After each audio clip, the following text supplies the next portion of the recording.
자, 여러분 안녕하십니까? 자, 여러분 이번 시간에는요. 챕터 11장 정부 지출의 분석에 대해서 살펴보도록 할게요.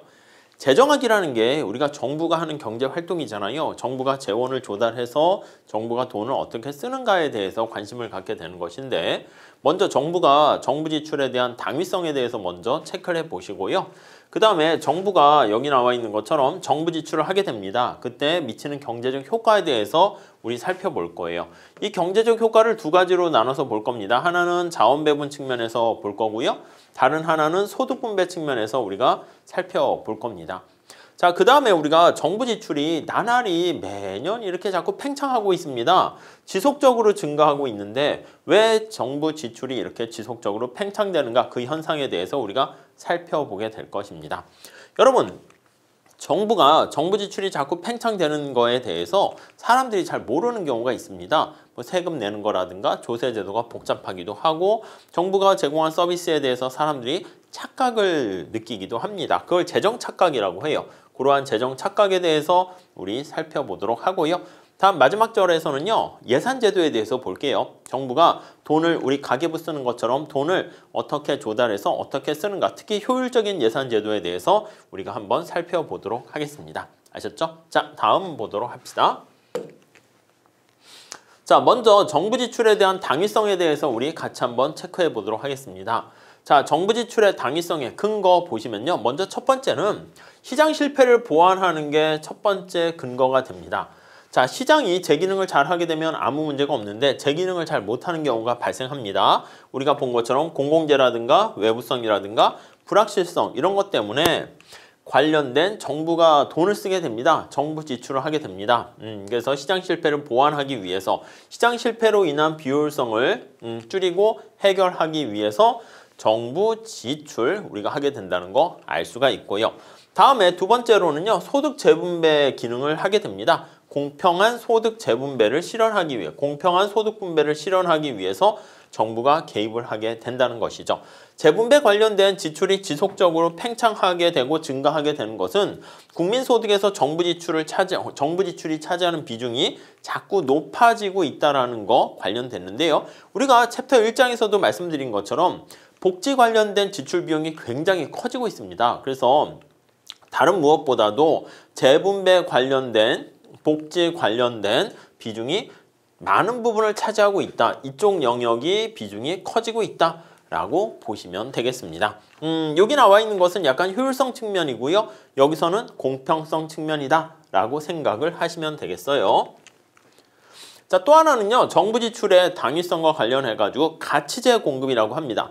가치재랑 공공재랑 다르다는 거 아시죠? 공공재는 어떻게 됩니까? 맞아요. 공동으로 소비가 가능한 재화를 얘기하는 것이고 가치재, merit goods 이렇게 얘기하는 것은 원래 사적재야, 사적재. 사용재입니다. 그래서 이 사용재 성격을 갖고 있는 건데 누가 봤을 때? 정부가 봤을 때. 그래서 이거는 원래는 뭐라고요? 원래는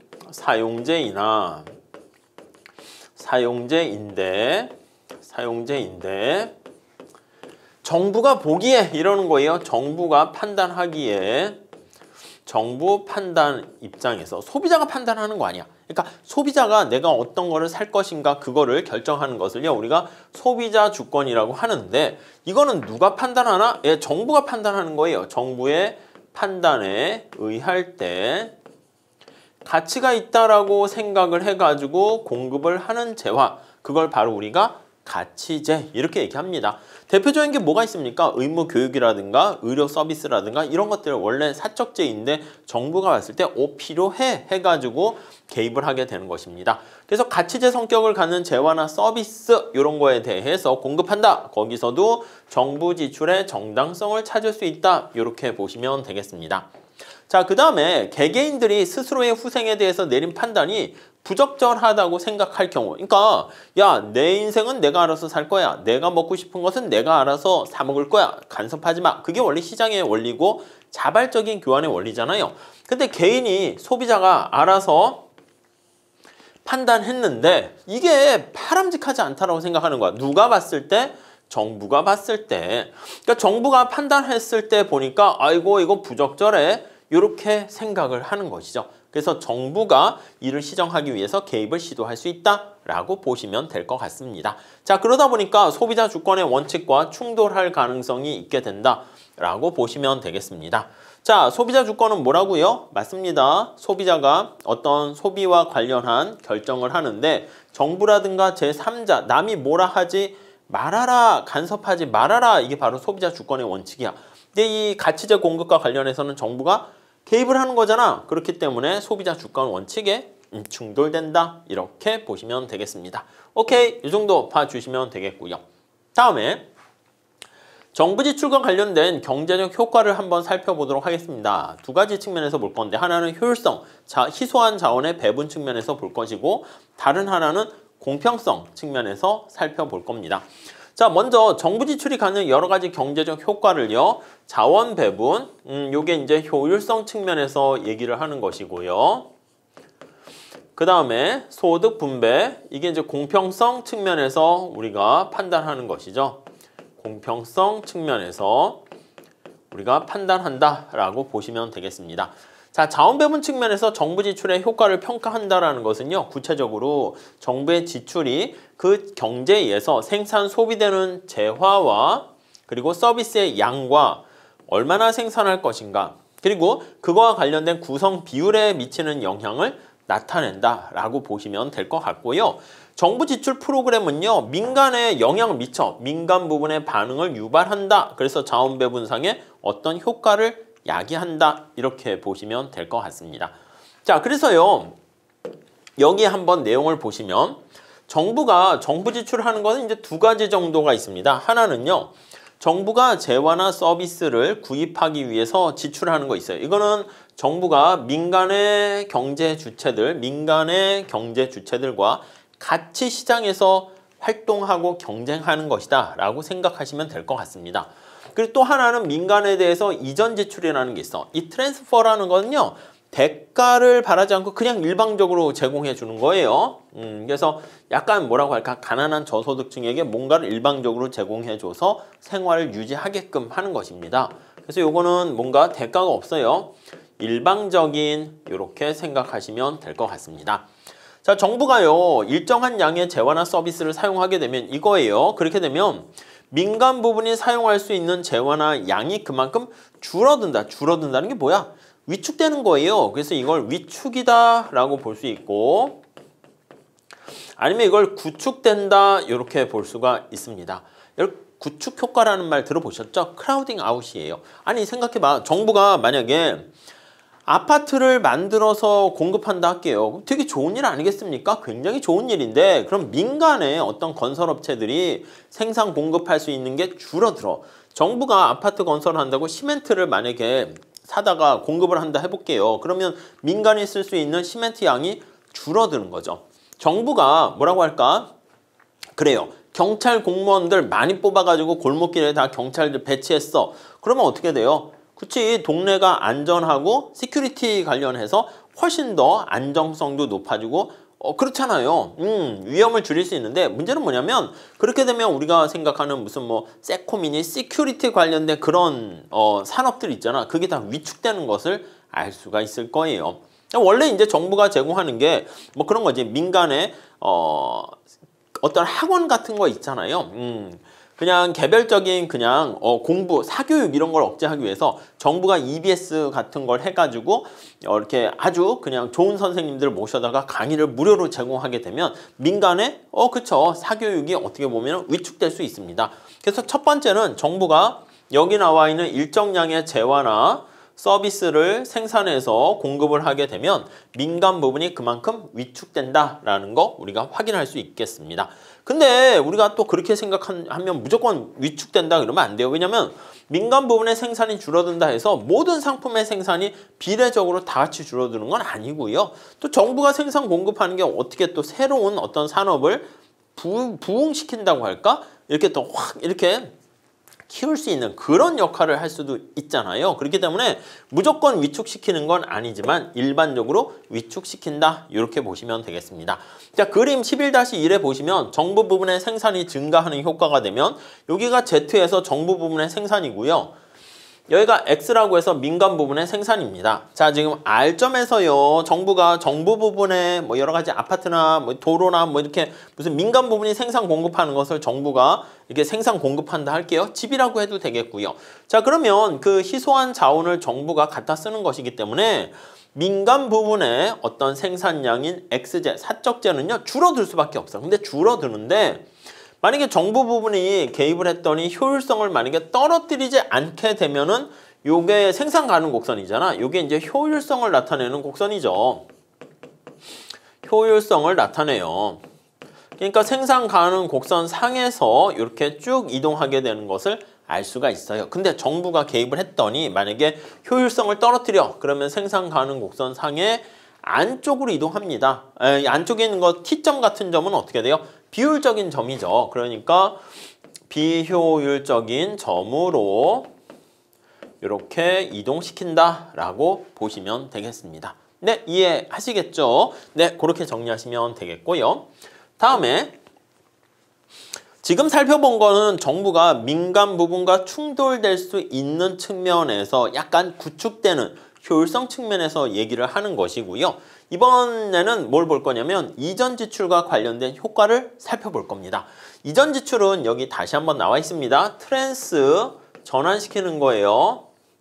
for 해서 제공을 해주는 겁니다. 정부가 재화나 서비스를 구입하기 위해서 지출하는 게 아니라 앞에서 말씀드린 것처럼 일방적이에요. 아무런 대가가 없이야. 뭔가 대가를 바라는 게 아니고 대가 없이 저소득층이나 보조 대상이 되는 사람들에게 소득을 이전해주는 성격의 지출을 우리가 이전 지출이다. 이렇게 보시면 되겠습니다. 보통 그래서 이제 저소득층을 위해서 도와주는 방식을 가지고 얘기하는 건데 보통 우리가 한 3가지 정도 얘기합니다. 하나는 이제 소득 보조 방식이 있고요. 하나는 가격 보조 방식이 있고요. 하나는 현물 보조 방식이 있다. 이렇게 돼 있습니다. 자, 우리가 소비자 이론의 틀을 사용해서 정부 이전 지출이 받는 사람에게 어떻게 영향을 미치는가 그걸 한번 살펴보려고 합니다. 자, 우선 여기 한번 살짝 비교해 보시면 자, 한번 비교해 볼게요. 여기 한번 보시면 자, 그림이 어떻게 되는가 한번 보시면은요. 이렇게 한번 생각을 해볼 수가 있겠습니다. 자, 먼저 예산선을 이렇게 생각을 해봐요. 이렇게. 그래서 X축에 나와 있는 게 바로 뭐냐면 보조 대상이 되는 상품이야. 공공재라고 할게요. Z. 여기는 사용재라고 할게요. 그러니까 저거는 사실은 돈이라고 생각하시면 돼. 그러니까 보조 대상이 되는 상품 이외에 나머지가 다 들어가 있어요. 아니면 공공재라 해도 되고 아니면 그냥 우리가 봤을 때 가치재라고 생각하시면 돼. 요게 우유라고 할게요. 요게 술이라고 할게요. 이렇게 X재, Y재 해도 되고 저는 그냥 앞에 한 거 이어서 하려고 Z재, X재 이랬습니다. 자, 이렇게 돼 있는 상태에서 이렇게 우유와 술을 소비할 수 있어요. 자, 이런 가운데 만약에 소득 보조를 한다라고 한번 생각을 해봅시다. 만약에 소득을 보조해줬다라고 하면 소득을 보조해줬다. 이렇게 되면 말 그대로 돈으로 주는 겁니다. 그래서 이것을 현금 보조다. 이렇게 얘기할 수 있네요. 현금 보조. 이렇게요. 자, 이렇게 현금 보조하게 되면 예산선이 여기 있는 것처럼 이렇게 평행하게 이동하게 되는 거 알 수가 있어요. 무슨 말씀인지 아시겠죠? 자, 그러면 현금 보조면 예산선이 평행하게 이동해서요. 내가 어느 점을 선택해도 상관이 없어. 뭐 그러면 다른 건 뭐 달라집니까? 예, 다른 경우 한번 볼게요. 만약에 여러분들 가격 보조 한번 생각해 볼까요? 가격 보조. 이게 우유가 되고요. Z. 여기가 술 이렇게 있어요.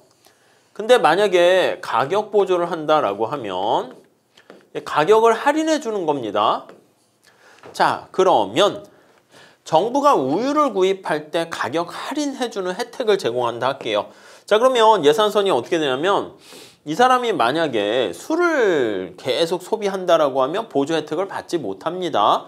그런데 우유를 소비한다 그러면 가격 할인 혜택을 이렇게 제공하게 되는 겁니다. 자, 그럼 예산선이 이런 식으로 변화하게 되는 거예요. 이해 가십니까? 자, 그러면 여기 한번 내용 좀 보도록 할게요. 우선 첫 번째 보셔야 될 거는 소득보조, 현금보조일 때는 내가 선택할 수 있는 영역이 어디를 선택하더라도 보조의 혜택이 일정하다라는 것을 알 수 있는데 가격보조인 경우에는 보조의 혜택이 어떻게 됩니까? 그치? X축에 수평축에 나와 있는 우유 소비량을 많이 할수록 보조 혜택이 커진다라는 것을 알 수가 있어요. 무슨 말씀인지 아시겠죠? 여기다 정리해 볼게요. 현금보조, 소득보조는 아시겠지만요. 예산선이 평행하게 이동하게 되고요. 예산선이 평행하게 밖으로 이동하게 됩니다. 얘는요. 기울기가 완만해지는 겁니다. 그래서 예산선의 기울기가 완만해집니다. 기울기가 완만하게 되는 거 우리가 확인할 수가 있어요. 자, 이 경우는 어떻게 됩니까? 그렇지. 여기서는 대체 효과가 없고 소득 효과만 존재합니다. 아이고 너무 앞서갔어요. 소득 효과만 이렇게요. 아이고 이거를 지우개를 가지고 이렇게 지워야 되는데 안 지워지네요. 다 지울 수는 없고 모르겠어요. 그냥 이렇게 합시다. 소득 효과만 그냥 존재해요. 소득 효과만 존재하게 되고요. 이 경우는 가격이 완만해지는 거잖아. 그래서 가격 효과가 이렇게 존재하는 거죠. 가격 효과가 존재하는데 이 가격 효과가 존재하면 이 안에는 소득 효과뿐만 아니라 대체 효과가 존재한다고요. 대체 플러스 소득 효과가 이렇게 같이 내재하는 걸 알 수가 있습니다. 그럼 뭐 무슨 문제입니까? 여기 보시면 이 대체 효과 때문에 선택의 왜곡을 초래하게 되는 거야. 왜냐면 내가 지금 이 상황에서는 우유를 먹든 술을 먹든 보조 혜택이 동일해요. 그래서 보조에 대한 혜택이 그냥 어느 점을 선택하나 동일하게 되는데 여기 나와 있는 거 한번 보세요. 여기서는 어떻게 된다고요? 그렇지. 여기 나와 있는 건 동그라미가 훨씬 크잖아. 여기 쓰면 아예 혜택을 보지 못해요.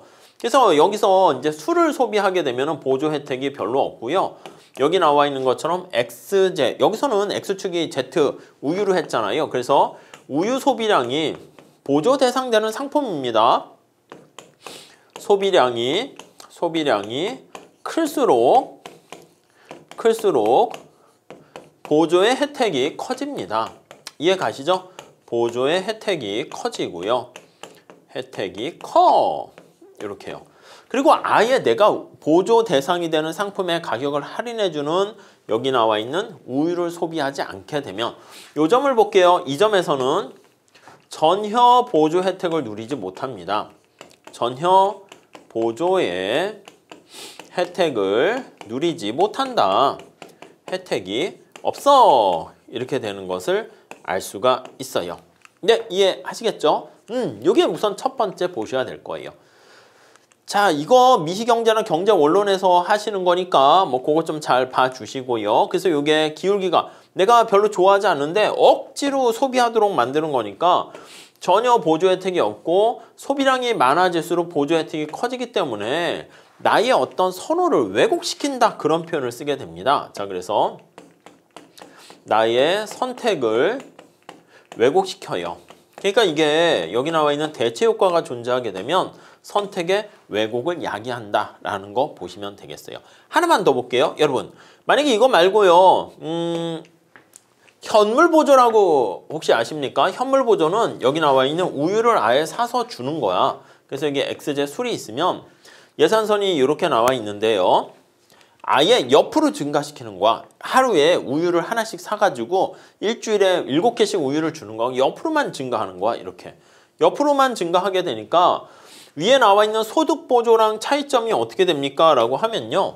소득보조와 차이점은 여기가 차이가 발생하는 거야. 이렇게. 이해 가시겠습니까? 그래서 여기 나와 있는 것처럼 지금 살펴본 것처럼 예산선이 이렇게 되는 경우는 이거는 아예 현물보조다. 이렇게 보시면 되겠습니다. 자, 그래서 현물보조인 경우에는 받는 사람 입장에서는 아시겠지만 무차별 곡선의 형태에 따라 달라집니다. 자, 한번 잘 보세요. 만약에 무차별 곡선이 굉장히 완만해가지고 여기를 선택하는 사람인 경우에는 당연히 요점은 소득보조일 때는 내가 무차복선이 굉장히 완만한, 즉 다시 말씀드리면 MRS가 작은 사람이에요.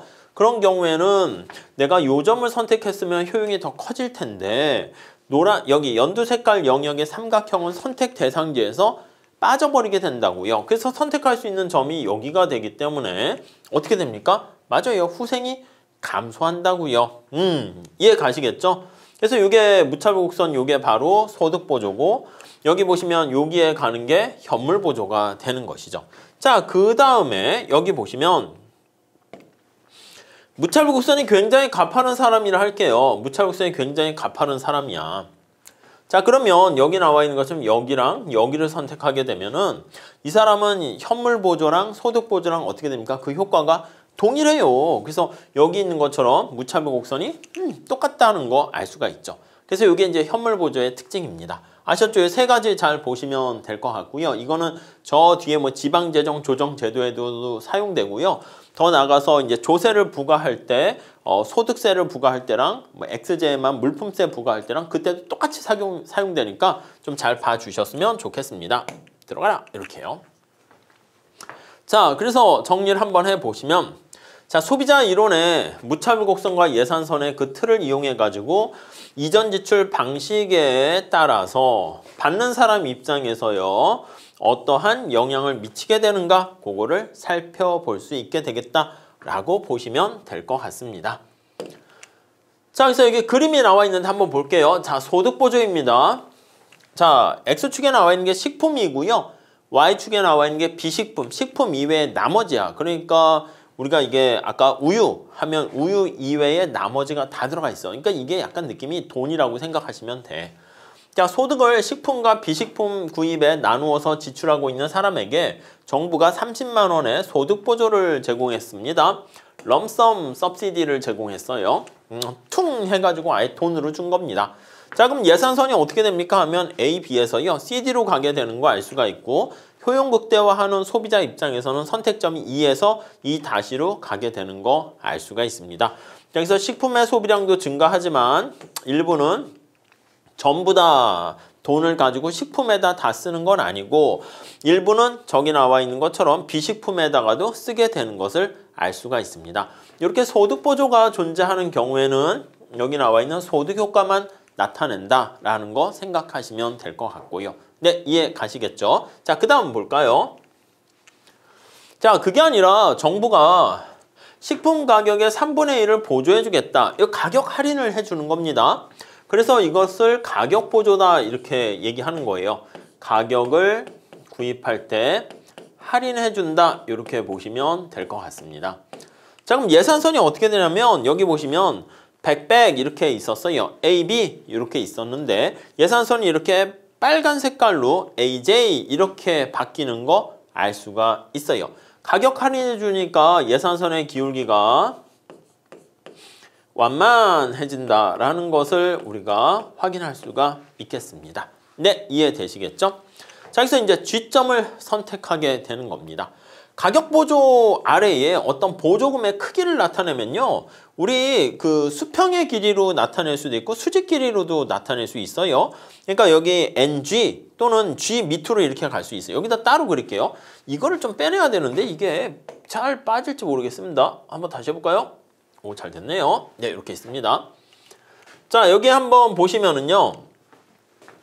자, 가격을 만약에 할인해 줬어요. 이게 X제 식품, Y제 비식품 이렇게 있어요. 그러면 예산선이 이렇게 있다가요. 가격 할인을 해주니까 예산선이 여기서부터 이렇게 변하는 것을 알 수 있습니다. 자, 우리 보조의 어떤 크기를 측정하는 방법 두 가지 있는 거 아십니까? 무차별곡선이 이렇게 지나가고 있어요. 인디퍼런스 커브 이렇게 있어서 여기를 선택했다라고 할게요. 자, 그러면 정부가 보조를 해줬는데 보조의 크기를 이렇게 나타낼 수 있어. 그러니까 요 크기로 측정하는 거야. 요 크기로. 그러면 내가 X의 소비량이 X0만큼 소비하고 있었는데 네, 이해 가시죠? 이전과 같이 비교해보면 Y제를 이만큼 더 소비할 수 있게 된 걸 알 수 있잖아. 그래서 요 길이가 뭡니까 하면 Y제의 Y제로 측정한 보조의 크기 이렇게 보시면 되겠어요. 보조의 크기. 네, 이해하시겠죠? 아니면 옆으로도 측정할 수 있어. 둘 다 보셔야 됩니다. 옆으로 측정한다는 건 뭐냐면 이렇게 측정하는 거야. 이렇게. 이건 바로 뭐냐면 내가 yj 소비량이 일정하게 돼 있는 거잖아요. yj 소비량이 일정하게 돼 있는데 x의 소비량이 이만큼 증가하게 됨으로써 알 수가 있는 거야. 그러니까 이전에 비해서 y가 y0를 소비하는데 옆으로 측정하면 요거는 y0 여기 보시면 x제죠. x제로 측정한 보조의 크기 이렇게 보시면 될 것 같습니다. 네, 이해하시겠습니까? 예, 맞아요. 그래서 우리가 예산선의 영역을 우리가 두리뭉실하게 할 때는 선택 가능한 영역이 이렇게 커졌네 이렇게 얘기할 수 있는데 이게 약간 xj, yj 다 얘기한 거잖아. 특히 이쪽으로 갈수록 보조 대상이 훨씬 더 커지는 걸 알 수 있어요. 그래서 이걸 어떻게 할 수 있을까? 밑으로 측정할 수 있고 옆으로 측정할 수 있다 라고 생각을 하시면 되겠습니다. 아셨죠? 그래서 여기 다시 보시면 이건 지금 x제로 측정해서 나타낸 거예요. 자, 그래서 보조금의 크기를 우리가 한번 측정해 봅니다 라고 하면은요 옆으로 본 거야. 옆으로. 그래서 ng 이렇게 나와 있잖아. n과 g 이렇게 이게 x제로 측정한 보조의 크기 이렇게 보시면 되겠습니다. 자, 그런데 만약에 동일한 효용을 달성하게 되는데 여기 그림을 보시면 예산선이 평행하게 이동하는 걸로 보조를 해주면 G 다시를 선택하게 되면 이건 소득 보조일 때잖아. 소득 보조를 했을 때고요. 보조 시 나타내는 것이고 이 빨간 색깔은 뭐라고요? 빨간 색깔은 이거는 가격 보조를 나타내는 거예요. 가격 보조 시 예산선을 나타내는 겁니다. 자, 그럼 측정을 해보면 어떻게 돼? 가격 보조일 때 보조의 크기는 N과 G 이렇게 되는데 만약에 돈으로 주게 되면 동일한 효용을 달성하게 되는데 필요한 보조 금액이 NM 이렇게 되는 걸 알 수가 있어요. 자, 여기다 한번 정리할게요. 가격 보조 시에 보조 금액 크기는 NG 이렇게 되는데 만약에 소득 보조 시 보조 금액 크기는 자, 효용은 동일한 효용을 달성하게 됩니다. 근데 보조금의 크기는 NM 이렇게 되는 거 알 수가 있어요. 자, 그러면 NG와 NM과 비교하면 어느 게 더 커요? 가격 보조일 때 보조금의 크기가 더 커요. 효용은 동일한 효용을 달성하는데 가격 보조일 때가 돈이 훨씬 더 많이 들게 됩니다. 왜 이런 일이 발생했습니까? 라고 하면 이 사람이 지금 식품을 별로 원하지 않는데 억지로 소비하게끔 나타낸 거잖아요. 아셨죠? 그래서 우리가 예산선의 기울기가 바뀌어서 대체 효과 때문에 이렇게 선택의 왜곡, 비효율성이 발생한다라는 걸 보시면 되겠습니다. 자, 그래서요. 가격 보조에 지금은 다음에 두 가지 효과가 발생하게 됩니다. 얘 가격 효과라고 얘기하잖아요. 하나는 소득 효과입니다. 실질 소득이 변하는 거죠. 그래서 실질 소득 효과 이렇게 생각하시면 될 것 같고요. 또 하나는 대체 효과입니다. 비식품에 대한 식품의 상대 가격을 하락하는 거야. 식품의 상대 가격이 떨어지기 때문에 그래서 상대적으로 싸진 것을 더 많이 소비하게 된다라고 보시면 되겠습니다. 자, 그래서 같은 효용을 누릴 수 있도록 달성하게 되는데 누릴 수 있게 만드는 것을 소득 보조로 대체하게 되면은 여기 보시면 소득 보조 하에서의 보조금의 크기는 NM 이렇게 되어 있어요. 자, 앞에 다시 한번 볼까요? 가격 보조일 때는 NG 이만큼의 돈이 더 필요한 거야. 근데 소득 보조로 하게 되면 NM 이렇게 되니까 요 M과 G의 그 차이만큼이 발생하잖아. 그게 바로 맞아요. 초과 부담이라고 보시면 돼. 비효율성, 사회적 후생, 손실 이렇게 보시면 되겠습니다. 자, 그래서 가격 보조는요. 가격 보조 입장에서 봤을 때는 소비자의 효용을 동일한 수준으로 달성하기 위한 소득 보조의 경우에 보다 선분 MG만큼 더 많은 이전 지출을 요구하게 된다라는 것을 알 수 있고요. 이게 바로 뭐다? 그렇죠. 가격 보조의 비효율성을 의미한다. 이 비효율성은 왜 발생합니까? 라고 하면요. 소득 보조는 소득 효과만 있잖아. 근데 가격 보조는 대체 효과도 있잖아요. 그래서 우리가 체크할 수 있는 것은 이렇게 보시면 되겠네. 아, 얘 대체 효과가 바로 비효율성의 원인이 되는구나 이렇게 생각을 하시면 되겠습니다. 자, 그래서 만약에 국민의 식품 소비 증대가 목적이라고 하면은 식품을 소비하는 게 목적이라고 하면은요. 목적을 달성할 때 있어서는요. 소득 보조보다는 가격 보조가 훨씬 더 낫습니다. 그런데 그게 아니라 후생을 증가시킨다. 그게 목적이라고 하면은 그렇지. 그러면 아예 소득 보조가 더 많은 효용을 후생을 달성할 수 있다. 이렇게 보시면 되겠습니다. 요거는 미시경제학에서 많이 하는 거니까 좀 그거 책 찾아보시고요. 경제 원론에서도 많이 하니까 한번 체크해 보시기 바랍니다. 자, 그 다음에 이전 지출의 효과 중에서 특수한 어떤 조건이 붙은 현물 보조 이렇게 돼 있습니다. 자, 원래 현물 보조다라고 하면은요. 예산선이 앞에서 말씀드린 것처럼 이렇게 증가하게 돼요. 이게 이제 X제 보조 대상이고 XY라고 할게요. 뭐 Z 하니까 뭐 헷갈리기만 합니다.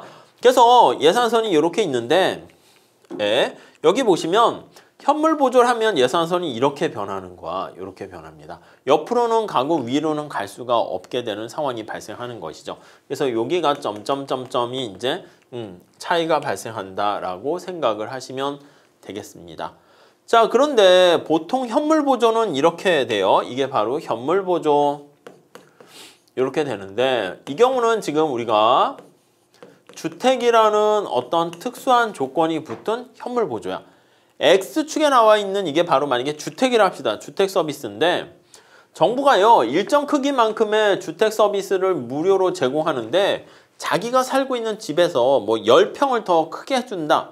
오케이. 그렇게 되면 이렇게 되는 건데 그러면 안 되지. 그러니까 더 큰 집에서 사는 거는 막는 거야. 그러니까 뭐 15평짜리 집을 제공하게 되는데 기존에 살고 있던 사람이 평수가 이렇게 증가하는 게 아니라 이게 15평이 증가하게 되면은 옆으로는 이동하는데 요거 이상은 못 가는 거야. 혜택이 보조 혜택이 끊기는 거야. 그러니까 파란 색깔 같이 되는 겁니다. 무슨 말씀인지 아시겠습니까? 그래서 내가 정부가 만약에 X제를 15개, 집의 크기가 15평, 평 요즘은 안 쓰긴 하지만 그렇게 되는 게 목적이다. 그럼 예산선이 여기 노란 색깔로 나와 있는 것처럼 이렇게 바뀌게 돼요.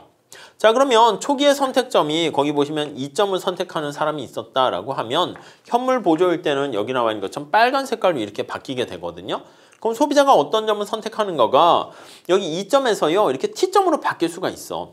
역시 사람에 따라 다릅니다. 만약에 무찰부 곡선이 야 의식주 같이 특히 다 중요하지만 주택? 아야 뭐 집은 좀 잠만 자는 거지 뭐가 중요해 하게 되면은 오히려 옷이라든가 맛있는 거에 먹게 되면은 여기 주택 서비스를 이렇게 줄이면서 정부의 보조 혜택을 받으려고 노력을 하게 될 것이고요.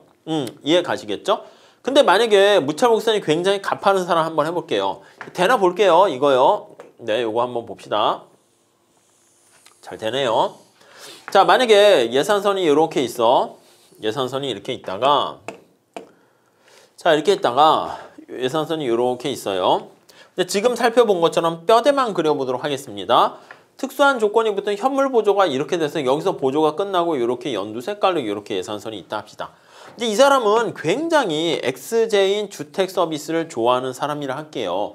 그러면 야, 뭐 좋은 거 먹어봤자 뭐해? 좋은 옷 입어봤자 뭐해? 우리가 주로 사는 곳은 이제 편안한 주택 서비스가 중요한 것이기 때문에 무찰곡선이 굉장히 이렇게 가파른 사람은 정부의 보조 혜택을 받는 여길 선택하는 것보다는 여길 선택하게 된다라는 것을 알 수가 있게 됩니다. 무슨 말씀인지 아시겠죠? 자, 그래서 이게 무차별 곡선이 정리를 하면 무차별 곡선이 가파른 경우 네, 이해되십니까? 무차별 곡선이 굉장히 가파른 사람이다 이렇게 돼 있는 경우에는요. 자, 그런 경우에는 MRS가 큰 거야. MRS XY가 큰 경우 이렇게 되는 거야. 이렇게 큰 경우. 네, 요랬을 때는 정부의 보조를 받는 요 영역으로 가게 되면 후생이 오히려 감소하게 되니까 이때는 보조 혜택을 받아요, 안 받아요? 보조를 받지 않아요. 보조를 선택하지 않는다. 받지 않음. 이렇게 정리를 하시면 될 것 같습니다. 네, 이해 가시겠죠? 그 정도까지만 체크해 주시죠. 자, 그래서 이 예산선이 변하는 것 좀 잘 보시고요. 그래서 이거는 보조 혜택을 받은 사람을 얘기하는 것이고 뭐 안 받은 사람은 뭐 이거에 영향을 안 받을 수 있겠다. 이렇게 보시면 될 것 같습니다. 아셨죠? 자, 이렇게 정리하시고요. 그 다음에 정부 지출의 경제적 효과 중에서 소득 분배 측면 요거는 다음 시간에 이어서 같이 또 보도록 하겠습니다. 자, 여기서 끊어서 갈게요. 감사합니다.